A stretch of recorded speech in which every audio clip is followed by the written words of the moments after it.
আল্লাহ তাআলা যা করে ভালোর জন্যই করে। এতদিন বাংলাদেশের বহরে যদি বিশাল সংখ্যক মিগ-29 এবং এস-30 থাকতো, তাহলে আজকে 14 বার এগুলো আপগ্রেড করার জন্য রাশিয়া কিংবা বেলারুশের দৌড়ের উপর থাকতে হতো না।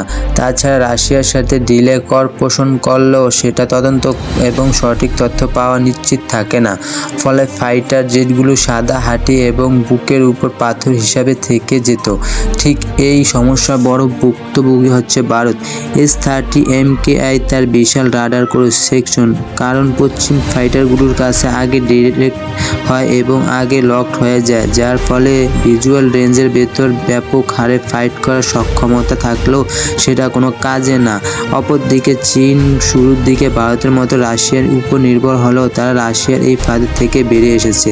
তাদের ইঞ্জিন, রাডার, ইলেকট্রনিক্স এবং সেন্সর ইকোসিস্টেম রাশিয়ার তুলনায় ব্যাপক অগ্রগতি অর্জন করেছে।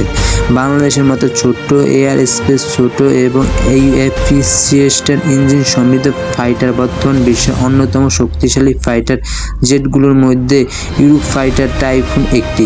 এতে ব্যবহৃত হয়েছে EJ-200 ইঞ্জিন অত্যন্ত দক্ষ, বিশেষ করে এর আফটার বার্ন আক্রমণ ক্ষমতা খুবই উন্নত। এটি একটি হেভি ডিউটি ফাইটার জেট, যার রয়েছে উচ্চগতির সুপারসনিক সক্ষমতা এবং শক্তিশালী যুদ্ধ ক্ষমতা।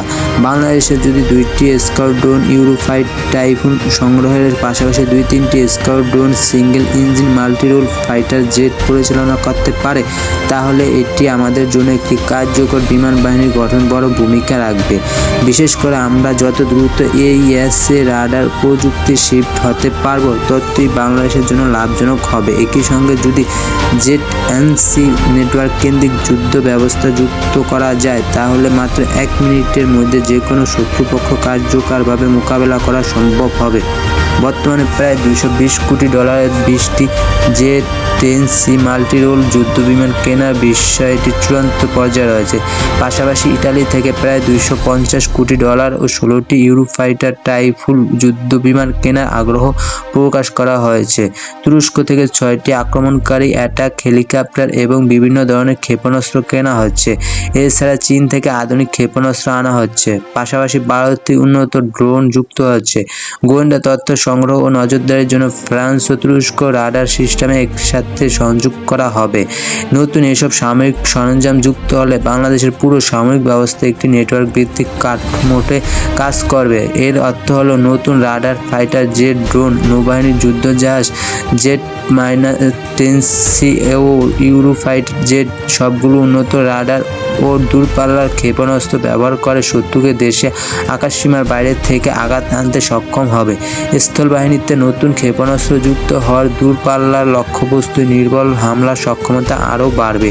এই নতুন অস্ত্র সমন্বিত ব্যবস্থার মাধ্যমে বাংলাদেশ একটি অত্যন্ত শক্তিশালী প্রতিরক্ষা ক্ষমতা অর্জন করবে। ফলে ভারত বিমান বাহিনী রাফাল যুদ্ধবিমানের পক্ষে বাংলাদেশের আকাশসীমা অনুপ্রবেশ করার কঠিন হয়ে উঠবে।